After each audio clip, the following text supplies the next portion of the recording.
libre arbitre n'existe pas. Aujourd'hui, un nouvel épisode sur les troubles de la personnalité. Alors vous allez le voir, on va être aujourd'hui un peu plus éloigné par rapport à notre sujet habituel, mais on va être bien du côté de ce qui est sans doute le plus important, puisqu'on va être du côté des conséquences.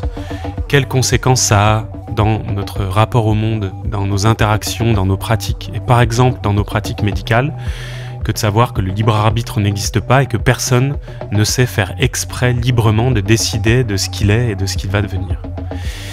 Je vais donc ici aujourd'hui mettre en mots de manière plus formelle ce que j'évoque très souvent avec presque tous les patients que j'ai été amené à croiser depuis 13 ans que j'exerce mon métier de médecin psychiatre et en particulier pendant 10 ans aux urgences générales et médico-judiciaires de l'Hôtel-Dieu à Paris. Parce que, en fait, qu'on ait ou pas une maladie ou un trouble neuropsychiatrique ou neurobiologique à expression psychiatrique de type trouble de l'humeur ou schizophrénie ou trouble anxieux ou pas, qu'on ait un trouble médical, biologique ou pas, on a tous, vous comme moi, comme n'importe qui sur cette planète, n'importe quel humain, voire n'importe quel primate, une manière donnée d'interagir avec les choses et les gens, rien que là, ma manière de vous parler, de bouger mes mains ou pas, et une manière de se défendre des agressions des choses et des gens. Et c'est ça qu'on appelle la personnalité. Notre personnalité, c'est un registre donné de manière qu'a notre cerveau d'interagir avec les choses et les gens et de se défendre des choses et des gens. Et cette manière d'être et de faire, on en souffre tous plus ou moins. On souffre plus ou moins de sa personnalité et notre entourage souffre plus ou moins de la personnalité qu'on a. Je vais donc créer ce contenu pour qu'il soit utilisable comme ressource à partager, tellement j'ai répété ces choses-là auprès de patients, et pour pouvoir le diffuser. Donc n'hésitez pas à le diffuser.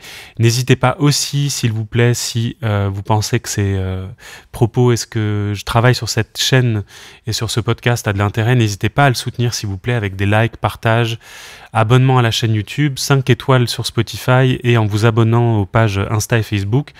C'est franchement trivial, mais en fait, ça aide le contenu à être visible et partagé.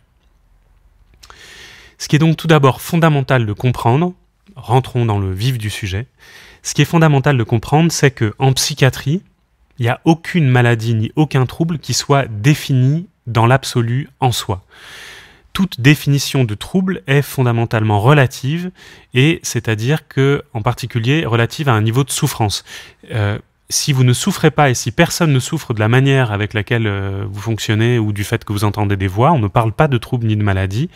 On parle de trouble et de maladie à partir du moment où il y a une souffrance ressentie par la personne elle-même ou par l'entourage social, amoureux, amical, familial ou professionnel. Et en effet, c'est un exemple que je donne très souvent. Il y a certaines personnes qui, en fonction du milieu dans lequel ils sont, vont avoir une personnalité qui va être jugée comme adaptée, alors qu'elle va être vécue comme totalement inadaptée dans un autre contexte. Et l'exemple que je donne très souvent, c'est typiquement les personnalités foncièrement narcissiques qui existent très très fort chez les politiciens et les grands patrons, puisque ces personnalités peuvent être très adaptées à la mission qui leur est donnée dans une culture capitaliste qui valorise la réussite, la performance, et quitte à ce que cette performance se fasse sur le dos des autres, et notamment par le biais de l'exploitation de la force de travail de gens qui sont en situation de domination. C'est déjà franchement particulier comme contexte culturel. Donc peut-être ces personnalités sont adaptées à ces missions, mais dans le contexte, par exemple, familial, c'est des personnalités qui vont pouvoir être totalement inadaptées. L'exemple que je donne souvent, c'est imaginez tout simplement combien de personnes parmi vous, là, ou moi, ou nous, ou mes collègues, seraient capables d'avoir un jour une manifestation dans la rue avec des gens, je sais pas, 50 000, ne serait-ce que 50 000 personnes qui hurlent votre nom d'émission, et qui le lendemain matin se lèvent tranquillement, vont prendre leurs céréales et leur petit déjeuner et retournent travailler comme si de rien n'était et continuent à travailler exactement comme tous les jours.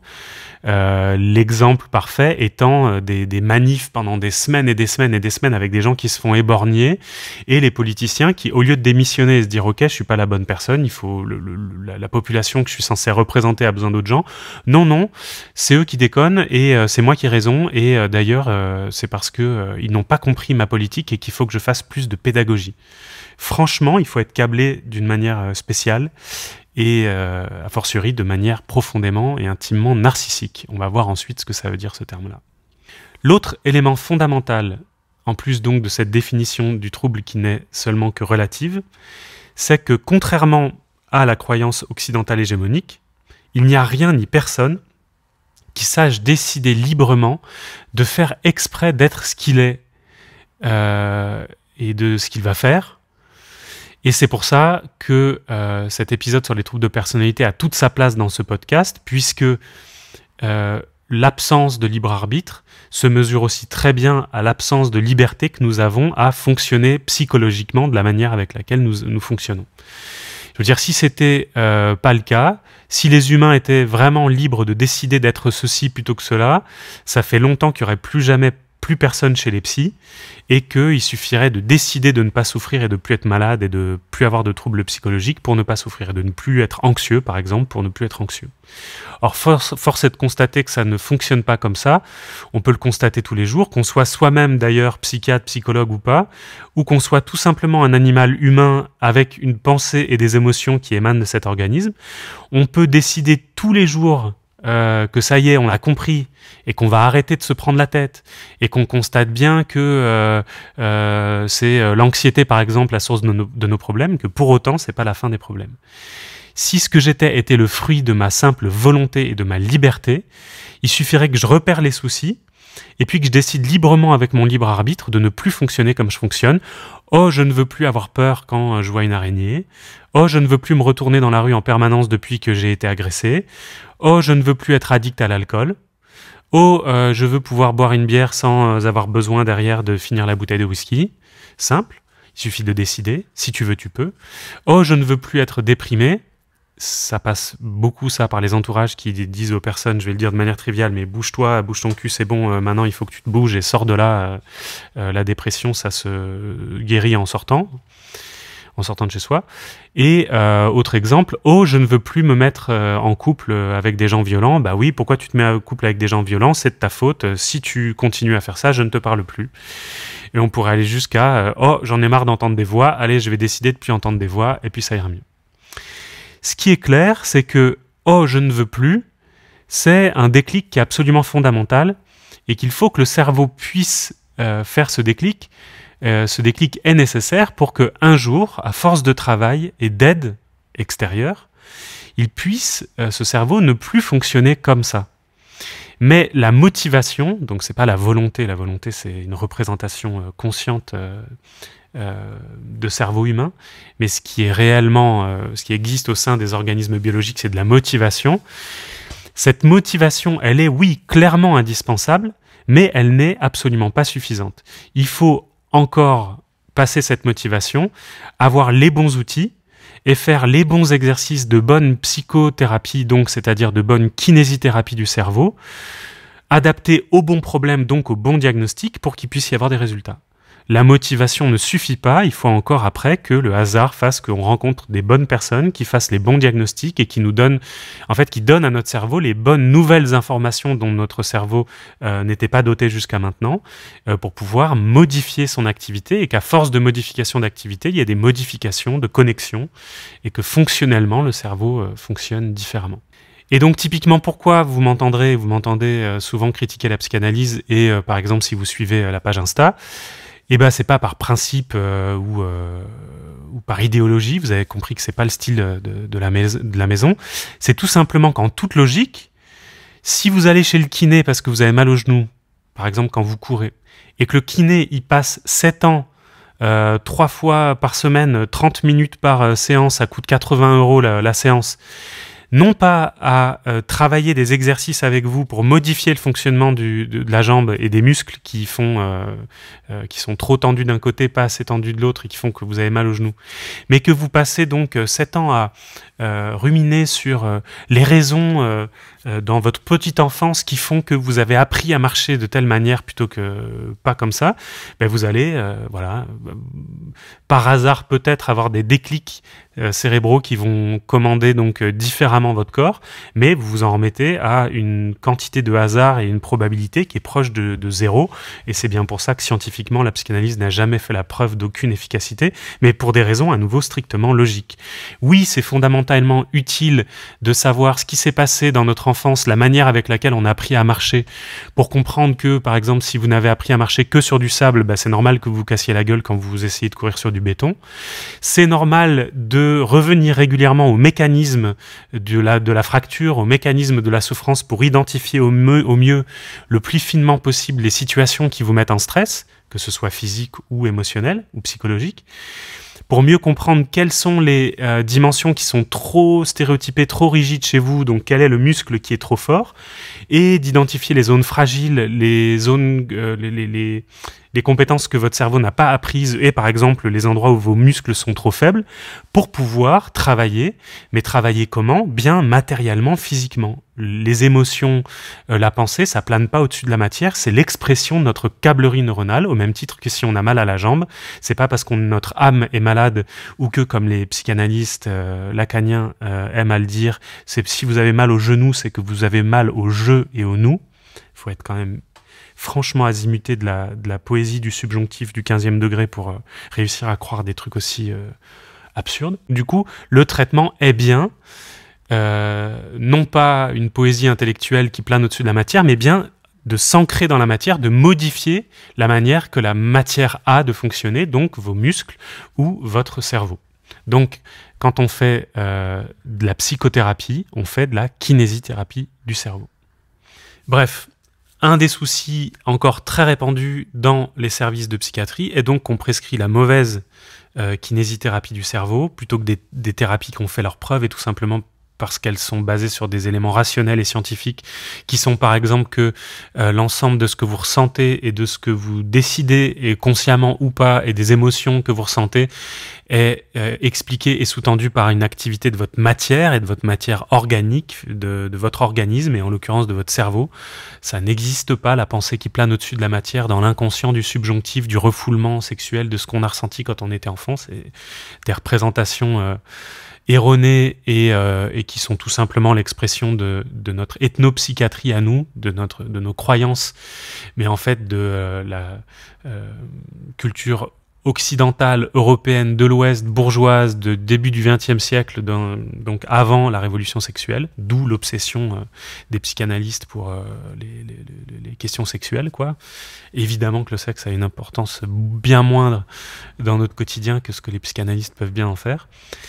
Bref, on prescrit donc pas assez les bonnes psychothérapies de type thérapie des schémas, thérapie cognitivo-comportementale, thérapie parfois par l'hypnose, etc.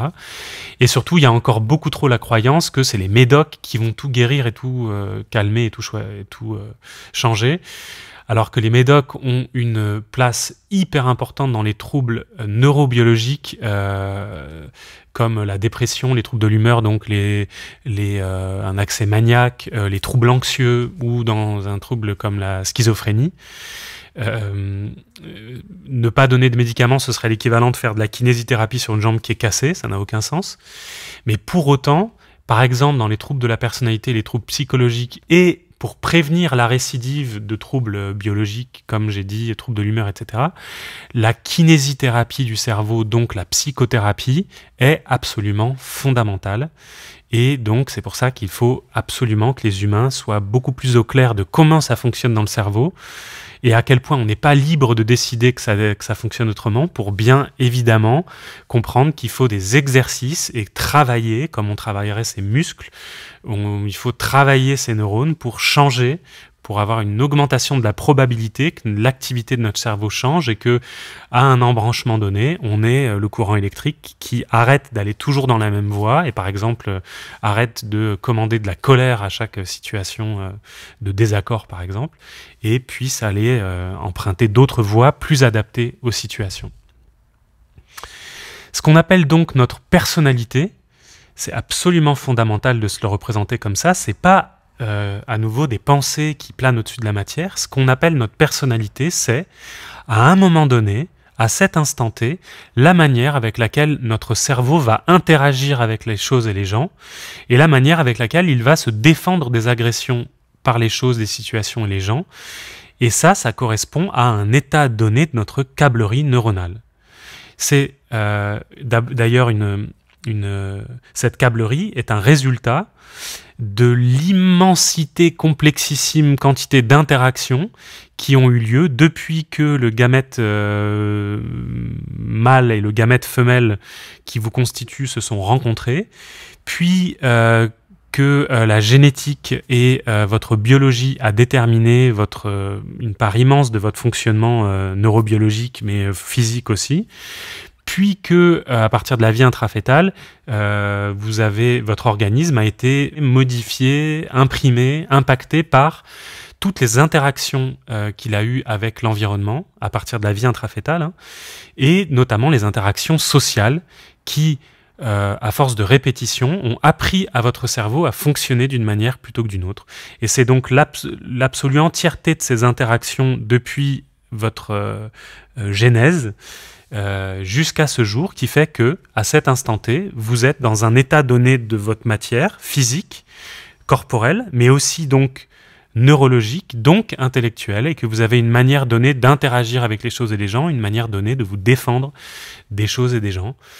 Et que moi, par exemple, là, j'ai une manière donnée de m'adresser à vous et de me défendre des critiques éventuelles qu'on pourrait me faire, etc.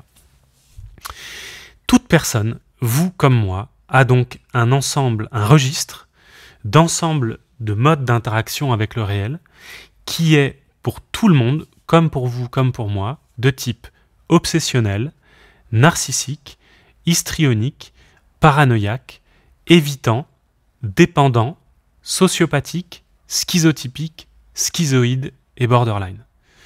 Notre personnalité, vous comme moi, la vôtre comme la mienne, est une constitution hyper complexe de l'ensemble de ces modes d'interaction avec le réel et qui, comme vous allez le voir, ont pour chacun des utilités et des avantages et pour chaque avantage son pendant d'inconvénients, notamment quand le mode de fonctionnement est trop rigide, trop stéréotypé, trop intense, pas assez flexible. Mais là aussi, c'est un élément fondamental à avoir en tête, et contrairement à la vieille psychologie d'antan, là, si un mode de fonctionnement existe, c'est bien parce que notre cerveau a identifié des avantages à fonctionner comme ça. La personnalité, ça n'est pas l'expression d'une lésion. C'est éventuellement, évidemment, toujours en lien avec des facteurs génétiques et notamment avec plus ou moins de fragilité, de labilité émotionnelle. Par exemple, votre cerveau a tous plus ou moins de fragilité à être stable sur le plan émotionnel ou à être anxieux, etc. Mais si votre cerveau emploie des modes d'interaction avec le réel qui sont, par exemple, obsessionnels ou narcissiques ou histrioniques, c'est parce que à chacun de ces éléments, il y a des avantages à fonctionner comme ça, des avantages pour la survie, donc vraiment en tant qu'espèce, et des avantages pour la défense de ses intérêts et pour l'obtention de gratification, puisque c'est bien comme ça qu'on est tous neurologiquement, génétiquement câblés, c'est-à-dire pour la recherche de choses qui sont identifiées par notre cerveau comme bonnes pour nous, ce qui est donc source de plaisir, la nourriture, les relations sexuelles, les relations sociales, et se défendre des choses qui sont mauvaises pour nous, se défendre soit en fuyant, soit en attaquant, soit en se paralysant, en fuisant, les choses identifiées comme étant mauvaises pour nous par le biais d'émotions que sont la colère, la tristesse, la peur, etc. On a tous dans notre cerveau, qu'on le veuille ou non, un système un circuit de la récompense ou système des valeurs qui nous conditionne génétiquement à avoir des modes d'interaction avec le réel qui permettent notre survie. Et là-dessus, ensuite, vient se greffer l'ensemble du cerveau et des réseaux cognitifs du cerveau qui font cette chose complexissime qu'on appelle notre personnalité, qui est l'expression de notre dite psychologie, c'est-à-dire notre manière d'interagir avec les choses et les gens.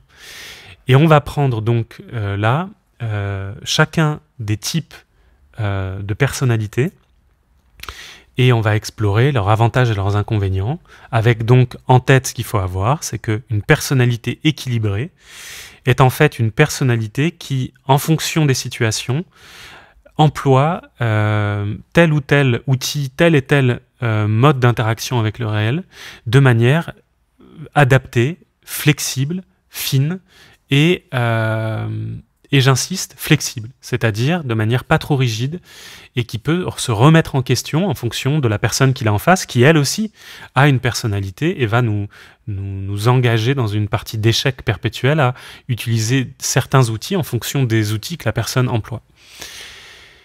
Un trouble de la personnalité est une personnalité qui souffre de son propre fonctionnement, ne réussit pas à être suffisamment adapté en fonction des situations rencontrées pour ne pas souffrir et ou pour ne pas faire souffrir son entourage.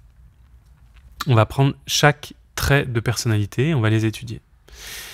Premier trait, je parlais de la personnalité obsessionnelle. Il est absolument utile pour vous, comme pour moi, comme pour n'importe quel humain et comme n'importe quel primate sur cette planète, de savoir être organisé dans son quotidien, dans son travail, dans ses interactions sociales, de savoir faire ce qu'on dit et dire ce qu'on fait, de savoir donc être fiable, patient, persévérant, tenace, scrupuleux, évidemment, éventuellement, avoir des scrupules, avoir de la culpabilité si on n'a pas bien fait ce qu'on avait à faire, et de la rigueur. C'est important, quand on est angoissé, par exemple, dans une situation qui nous dépasse, de savoir se plonger dans le travail, ou par exemple dans la préparation d'une bonne recette selon une bonne méthode bien définie, ou de pouvoir ranger son appartement pour se détendre et se restructurer et se calmer. Par contre, vous voyez bien là comment ça peut devenir un souci.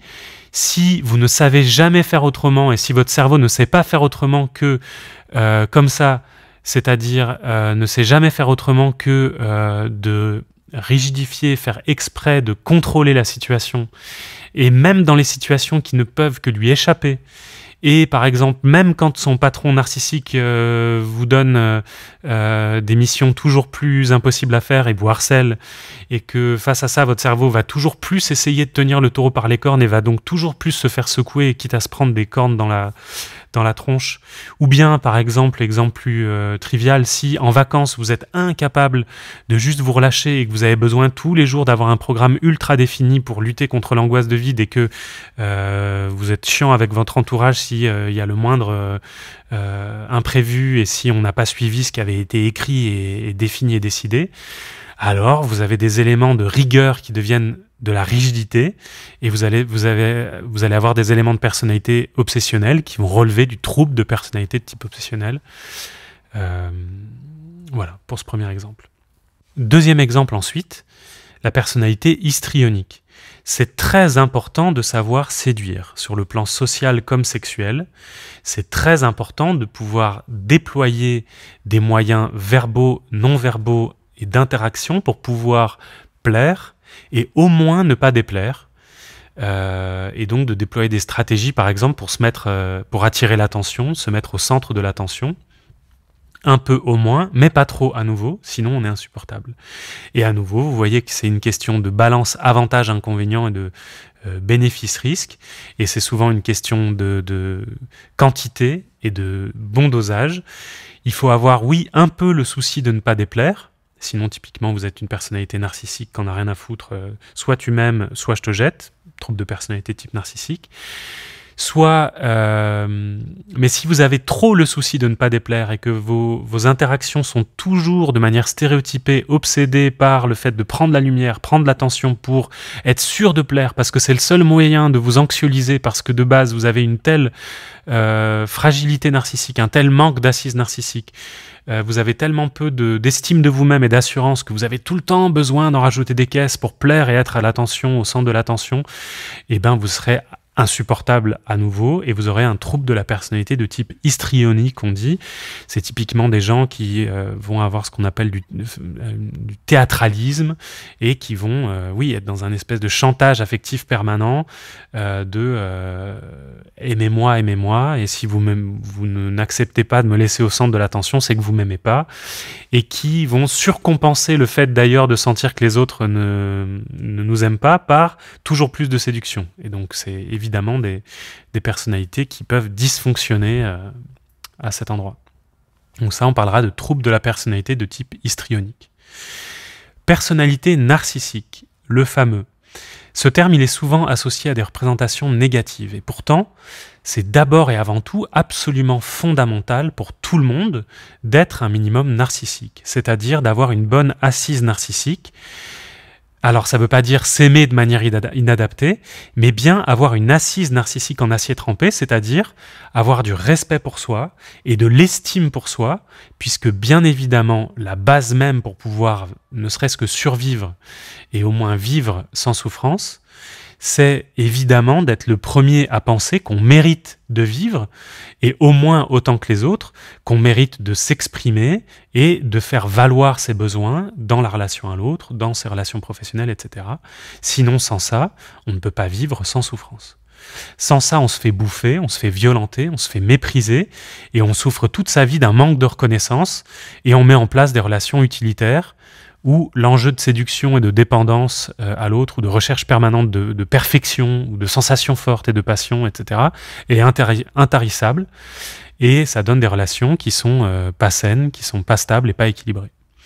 Donc je le dis et je le répète très souvent aux patients que je croise, ce qu'on appelle par exemple l'humilité, la vraie humilité, c'est pas la fausse modestie qui nous apprend à nous dénigrer, à nous montrer toujours sous notre angle fragile et à nous présenter comme d'ailleurs comme ayant moins de valeur que la valeur qu'on se sait vraiment avoir.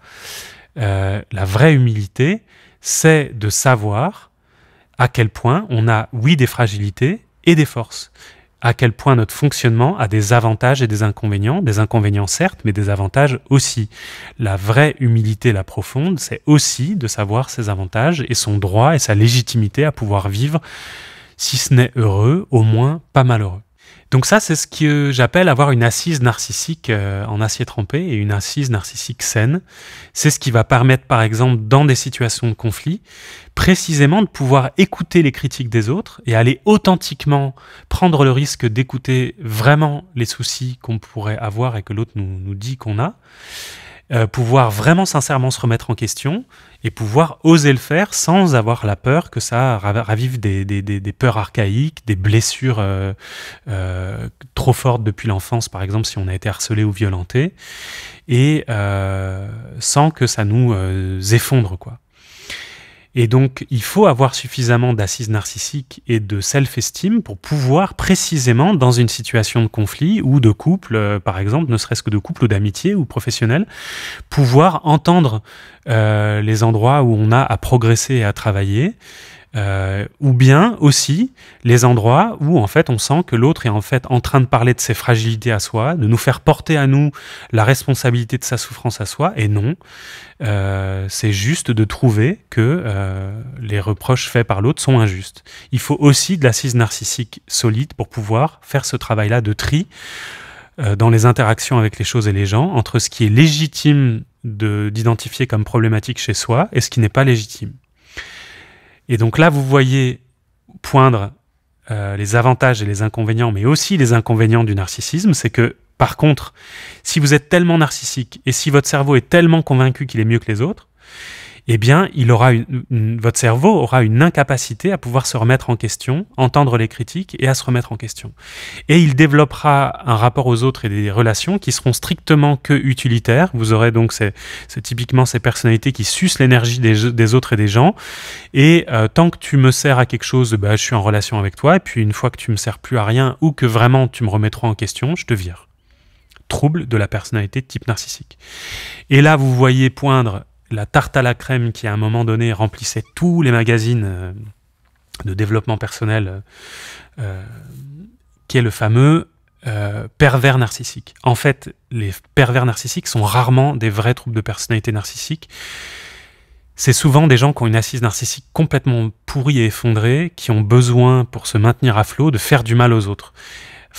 Comme ils sont incapables d'être fiers d'eux et de ce qu'ils sont et d'avoir une assise narcissique et du respect pour soi, ils ont besoin de dénigrer les autres pour se sentir moins nuls, moins mauvais.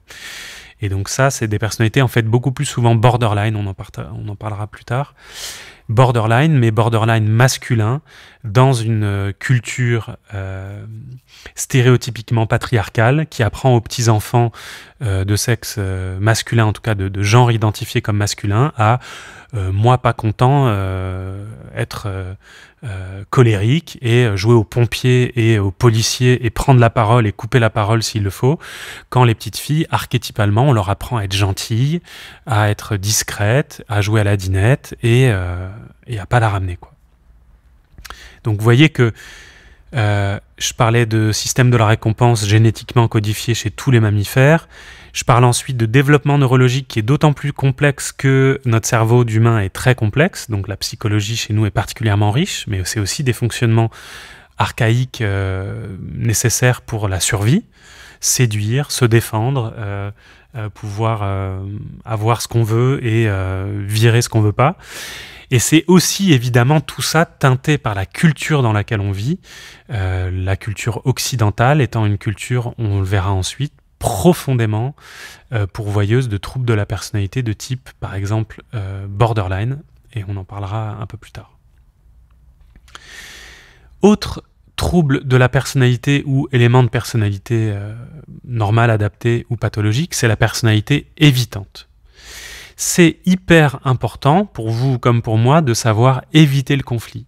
Il y a des situations, et en fait beaucoup, dans lesquelles il faut pouvoir avoir une situation adaptée d'évitement de l'embrouille et il faut pouvoir savoir contourner le problème. C'est un peu l'équivalent chez les animaux non humains de ce qu'on décrit comme le fight, flight ou freeze. Donc freeze, c'est la paralysie devant le prédateur pour pas qu'il nous voie. Fight, c'est le combat quand on pense qu'on a des chances de faire cesser l'agression par le combat. Et flight, c'est évidemment la fuite. Donc l'évitement, c'est le flight. Par contre, il y a des situations dans lesquelles ce flight et cet évitement est complètement problématique. L'exemple typique, c'est les agressions dans le métro avec les gens, un nombre hallucinant de gens qui regardent leurs pieds et qui se font croire qu'ils n'ont rien vu. Ou l'autre situation plus classique, c'est dans les relations interpersonnelles, typiquement dans les relations professionnelles, typiquement avec un narcissique, ou dans les relations de couple, par exemple. Si vous n'avez votre cerveau à nouveau, si votre cerveau n'a que trop appris à être seulement qu'évitant, dans les situations où il faudrait pouvoir faire valoir votre droit équilibré dans une relation équilibrée à faire entendre vos besoins au même titre que l'autre fait valoir ses besoins, eh bien, votre cerveau évitant va éviter la situation où il va falloir vous affirmer, c'est-à-dire dire tranquillement et de manière non violente et juste assertive, affirmative à l'autre, voilà mes besoins, j'ai besoin que tu les respectes, au même titre que je respecte les tiens. Eh bien, le cerveau va éviter ces situations-là et se retrouver avec une construction un petit peu, on pourrait dire, en creux, va se construire autour de l'autre pour ne pas gêner. C'est typiquement des personnalités... chez les personnalités évitantes, c'est typiquement des personnalités, par exemple, qui ont vécu du harcèlement dans l'enfance ou qui ont grandi dans des fratries violentes avec des pères violents ou des grands frères violents et qui apprennent à être transparent. Si on m'a pas vu, j'aurai moins de problèmes, quoi.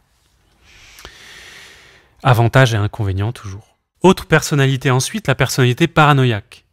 Alors, le terme paranoïaque, il sonne comme pathologique et il sonne aussi comme une insulte.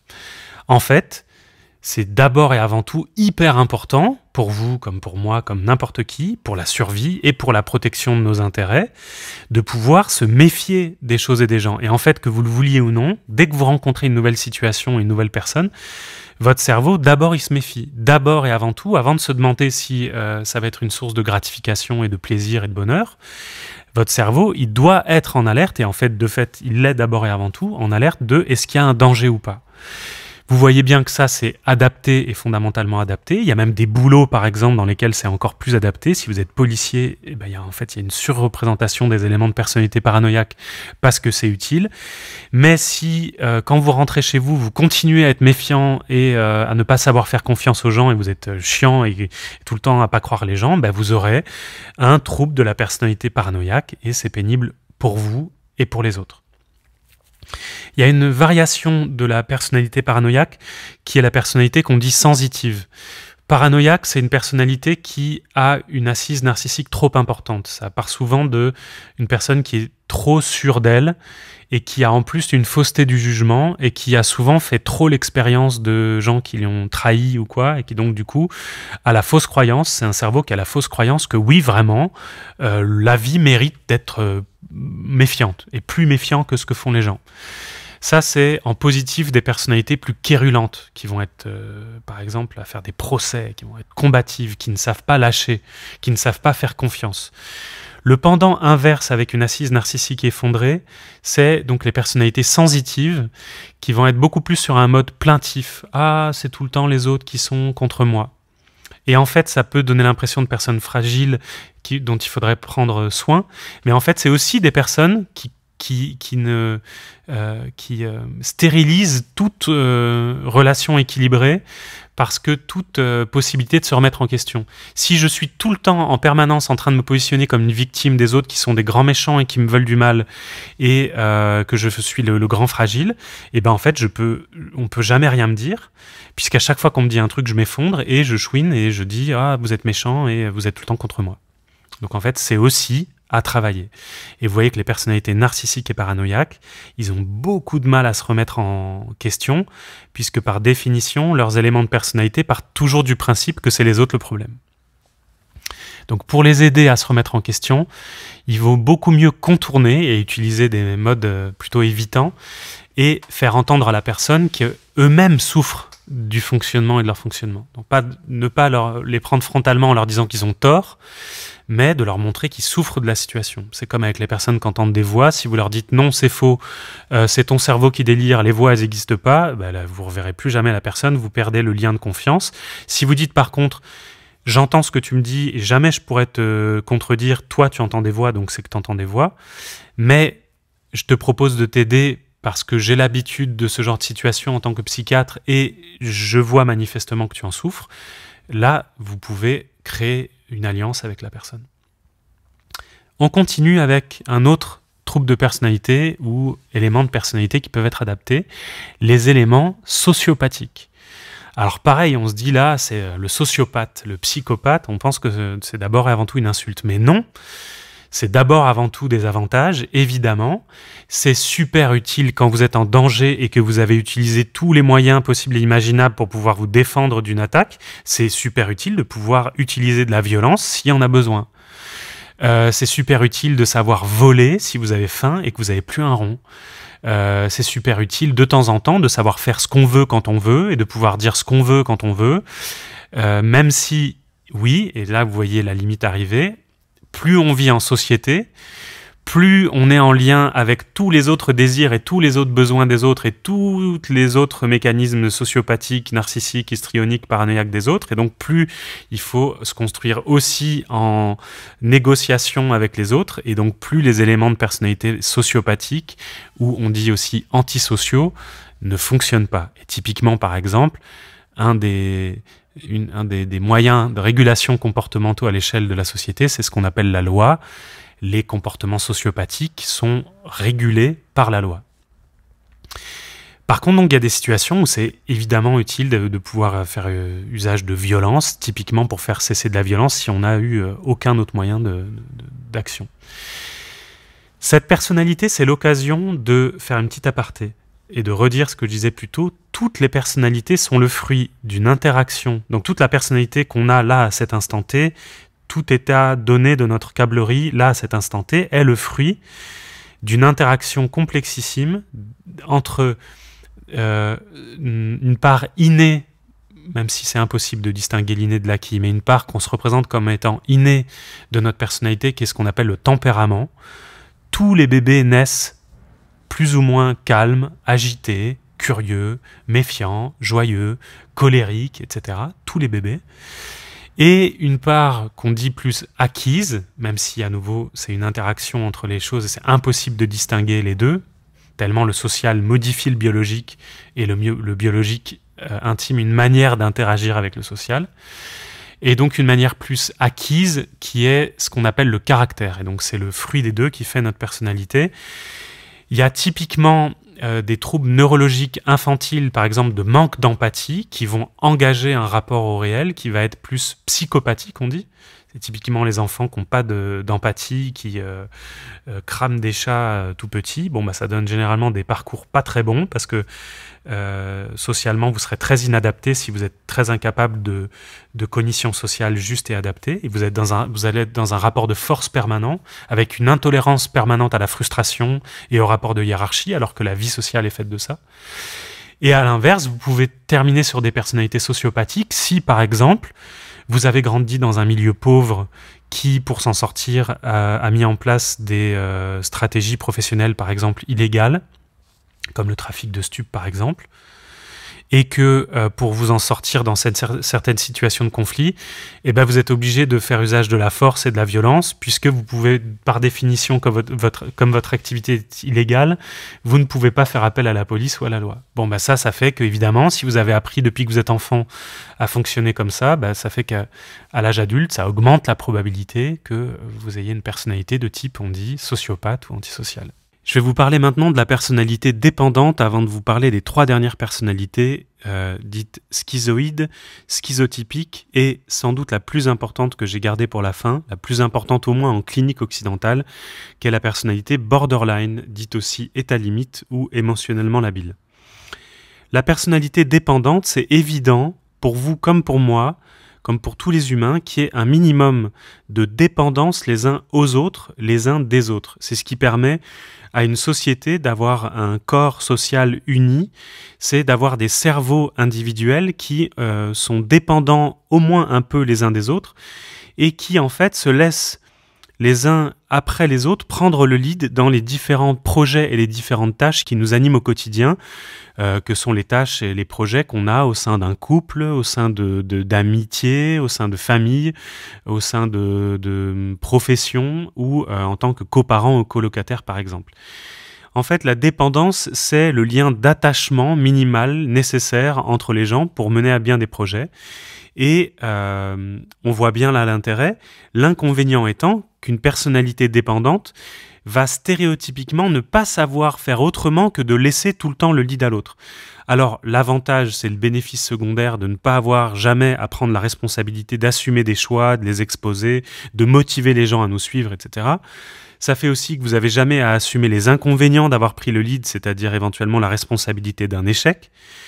Mais le problème de la personnalité trop dépendante, c'est que c'est une personnalité qui ne sait jamais elle-même prendre le lead quand l'autre aurait besoin qu'on la prenne à notre tour.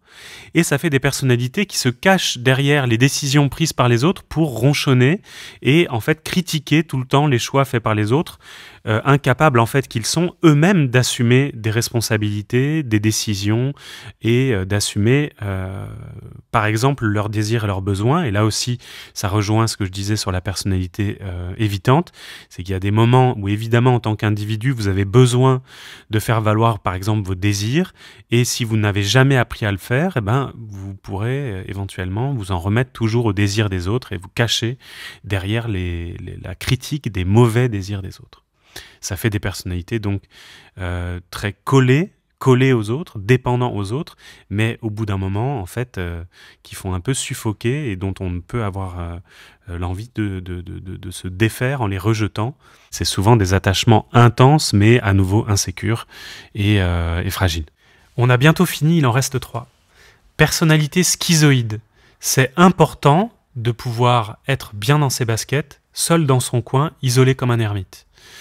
Par contre, on voit bien le problème, l'inconvénient de l'avantage. Si vous êtes incapable de faire autrement que d'être un ermite, bah, les moments où vous aurez envie ou besoin de créer des liens sociaux, vous ne saurez pas faire. Autre personnalité, là c'est un peu particulier, vous allez voir, la personnalité, on dit schizotypique. Alors cette personnalité-là, elle est beaucoup plus dans le cadre d'un continuum avec la pathologie qui s'appelle le trouble schizophrénique. En fait, on a tous une propension cognitive neurologique à se désorganiser. On a tous des cerveaux qui sont plus ou moins bien connectés de manière stable, et on a tous une fragilité, une propension à se désorganiser sur le plan cognitif. Mais il y a même des hypothèses scientifiques contemporaines qui imaginent que c'est notamment grâce à une probabilité de désorganisation minimale que le cerveau humain est particulièrement créatif. Il faudrait qu'il y ait une probabilité de survenue d'accidents et de connexions qui ne soient pas habituelles pour pouvoir avoir la créativité intellectuelle et par exemple qui s'exprime de manière artistique. Mais si c'est trop désorganisé, vous passez du côté à nouveau de la souffrance et d'une souffrance que vous vivez ou que vous créez avec des pensées qui ne sont plus seulement originales ou bizarres mais qui deviennent délirantes avec donc un vécu de la réalité qui est erroné et votre cerveau qui a un trouble du jugement, un trouble de l'interprétation et qui arrive à des conclusions erronées, donc des idées délirantes qui vont engager des émotions inadaptées et éventuellement des comportements inadaptés, voire dangereux. J'aimerais enfin terminer cet épisode par le dernier trouble de personnalité, qui est la personnalité borderline, qu'on appelle aussi état limite ou émotionnellement labile. Alors, d'un point de vue de la clinique, j'aurais dû en parler avec les personnalités histrioniques, narcissiques, tellement c'est beaucoup plus proche de ces personnalités-là. Mais si je le mets en dernier, c'est qu'en fait, c'est la plus importante en fait en clinique pour nous psychiatres, parce qu'en fait, c'est la plus rencontrée. On rencontre un nombre absolument, je ne vais pas en rajouter, un très grand nombre de troubles de personnalité de type borderline ou état limite à l'hôpital. C'est des personnalités qui se dépriment, qui ont des idées suicidaires, qui ont des idées dépressives et des comportements auto-agressifs de type scarification, etc. Et en fait, on va le voir, et on l'a déjà vu dans l'épisode 10 du podcast sur l'absence de l'existence du libre arbitre, qui s'appelle Une révolution intérieure. Mais en fait, c'est tout à fait logique en Occident, vu à quel point la culture occidentale libre-arbitriste provoque ce type de personnalité, mais on va voir pourquoi. La personnalité borderline, quels sont ses avantages? D'abord, c'est une personnalité qui est mue par un besoin et une recherche, un besoin de sens, de sensations fortes, d'émotions fortes, de sentiments forts, d'idées fortes, d'idéologies fortes, etc. Ce sont des gens romantiques, donc il y a évidemment une surreprésentation à nouveau chez par exemple les artistes, et dans l'adolescence aussi, où il y a une recherche de soi et une auto-caricature de soi, où on force le trait de ce à quoi on adhère et ce qu'on rejette pour mieux être en recherche de cette personne qu'on va devenir. Et dans ces personnalités borderline, donc l'avantage, c'est la capacité à pouvoir envoyer valdinguer les choses de manière romantique pour changer de vie et partir à l'autre bout du monde, travailler typiquement sur des îles pour changer de vie, etc. Les avantages, c'est donc ce romantisme, ce besoin de sens. Il y a aussi une surreprésentation massive de ce type de trouble de personnalité, donc chez les militants, mais typiquement chez les militants politiques de gauche, avec une remise en question de l'ordre établi et de l'organisation des rapports de domination hégémoniques, contrairement aux militants de droite qui vont être beaucoup plus souvent narcissiques, c'est-à-dire fiers d'eux, contents d'eux, donc dans la conservation, voire dans la réaction, donc réactionnaire, ou des personnalités de type obsessionnel, typiquement dans les facs de droit de droite. On est dans des archétypes là à nouveau, c'est des stéréotypies et des archétypes. Je parle de probabilité de survenue, il n'y a pas de vérité ontologique dans ce que je dis. Donc l'avantage des personnalités borderline, c'est ça. Et on a tous des éléments borderline, état limite, on a tous ces questionnements existentiels, par exemple, de satisfaction. Suis-je satisfait d'être ce que je suis par rapport à ce que j'espérais être un jour et ce que j'avais décidé ado que je serais un jour, etc. Le problème est à partir du moment où votre cerveau ne sait pas fonctionner autrement que comme ça, passe son temps du matin au soir à être dans la comparaison, ne sait vivre qu'en relatif, ne sait jamais se lâcher la grappe et juste kiffer, mais est toujours en train de se voir vivre le truc et de se juger. Et en fait, c'est un cerveau fondamentalement basé sur le jugement, puisque pour être satisfait, il faut être tout le temps sûr qu'on est bien par rapport à ce qu'on voulait être, par rapport à un romantisme du sens ultime qu'il faut dans la vie tout le temps, tout le temps, tout le temps. Et donc, ça donne des cerveaux qui sont en permanence dans une quête de remplissage, et exactement comme des paniers percés, plus vous remplissez, plus c'est vide, plus ça confirme au cerveau qu'il faut remplir, puisque, regarde, c'est vide. Donc, c'est des personnalités très angoissées par le vide, très structurées par la recherche de sens et d'intensité, et très structurées par la recherche d'apaiser les angoisses de vide, et les angoisses existentielles, d'absurdité de notre existence, etc. Donc les troubles de la personnalité de type borderline, c'est typiquement des gens qui ont une labilité émotionnelle hyper importante, alors qui peut être à nouveau très biologique et depuis l'enfance. Donc ces personnes-là pourront être aidées par des médicaments, mais ce sera jamais suffisant. C'est la kinésithérapie du cerveau qui fera le travail de fond. Des personnalités donc émotionnellement labiles, qui ont une propension à se déprimer, puis une propension à être en recherche de sensations fortes, donc ils vont être ensuite heureux. « Oh, je suis heureux de me voir ce matin dans un rayon de lumière romantique face à la pleine lune. » Mais en fait, si je suis en train de me voir heureux, d'être en train de me voir heureux, et ben en fait, c'est que je suis pas heureux, parce que le jour où je serai heureux, c'est le moment où j'arrêterai de me poser des questions. Donc du coup, je suis malheureux. Ah ben ça veut dire que je suis malheureux. Donc voilà, les yo-yo en permanence. Et ce sont des personnalités qui peuvent avoir des phases d'anxiété massive avec, pour apaiser ces souffrances, des moments de scarification, par exemple. Se faire du mal physiquement apaise la douleur morale. Et avec même des comportements d'addiction au comportement auto-agressif, avec une addiction aux scarifications, des comportements excessifs de comportements de conduite sexuelle à risque. Et pourquoi je faisais le lien avec notre culture, c'est que, évidemment, cette personnalité est profondément excitée par une culture qui apprend depuis notre plus jeune âge que si tu veux, tu peux. Il ne tient qu'à toi individuellement de faire les bons choix pour être heureux dans la vie et pour réussir à être heureux dans la vie.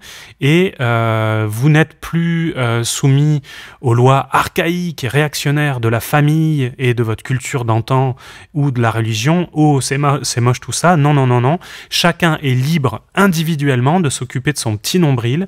Et même la famille, maintenant, est une valeur réactionnaire dont il faudrait se défaire, puisque les amis sont la famille qu'on se choisit, et toutes ces valeurs qui, en fait, déstructurent toutes les valeurs symboliques qui étaient socles depuis des millénaires et qui rassuraient les humains, la religion, etc.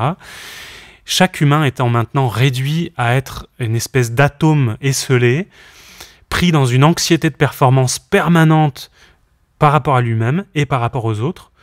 Et tout ça étant excité, mais alors 1000 fois le piment dans les plaies par les réseaux sociaux, puisque chacun étant son auto-entrepreneur et libre de se mettre en pâture au jugement des autres en permanence, avec si j'ai pas assez de likes, c'est que j'ai moins de valeur que les autres personnes qui ont plus de likes, plus d'argent, plus de loisirs, plus de consommation, plus de grosses bagnoles, plus de voyages autour de la planète, etc. Et voilà donc pourquoi il y a une espèce d'épidémie de troubles de personnalité de type borderline, je pense. Ça, c'est pas prouvé scientifiquement, mais c'est mon intuition de psychiatre qui travaille sur ces questions. Et je suis d'autant plus à l'affirmer que politiquement, les voies futures, rien que ne serait-ce que pour des raisons écologistes, de ralentissement et de décroissance, sont aussi des voies d'apaisement psychologique profondes pour soi et pour ses interactions avec les autres. Ralentir, réapprendre à profiter d'une floraison des cerisiers, de jeux non médiés par de l'électronique, de lire, de réfléchir, d'écrire de la poésie, de ralentir et de se poser. On a vécu des millénaires sans toutes ces artefacts qui nous butent le cerveau. On a vécu des millénaires en étant apaisés aussi de savoir qu'on n'est pas juste des petits êtres esselés, libres d'être en compétition avec tous les autres, mais qu'on est aussi frères d'eux, maris d'eux, amis d'eux, au sein d'une communauté de classe, de race, de culture, de religion, etc. Tous, toutes et toutes, fondamentalement interdépendants, et ne serait-ce que pour notre survie, et interdépendants entre humains, mais aussi entre êtres vivants en général, et aussi entre êtres vivants et entités non vivantes, puisque nos corps sont composés, d'abord et avant tout, de choses non vivantes. C'est parce que je mange des végétaux qui se nourrissent dans la terre de minéraux que mon corps, là, peut être en train de vous parler. Donc il est question d'une rupture de paradigme profonde à amorcer, à la fois sur le plan psychologique pour des raisons très pragmatiques de soins dont je vous ai parlé là, mais aussi pour des raisons politiques et pour des raisons de survie ne serait-ce qu'écologistes, et j'en parle dans les autres épisodes du podcast. Je vous remercie beaucoup pour votre attention, et à nouveau, Je vous remercie beaucoup pour vos partages et votre soutien et pour votre diffusion. Il est temps que tout ceci se sache et qu'on en parle et qu'on échange. À très bientôt et portez-vous bien. Le libre arbitre n'existe pas et c'est sans doute la meilleure chose qui pouvait nous arriver.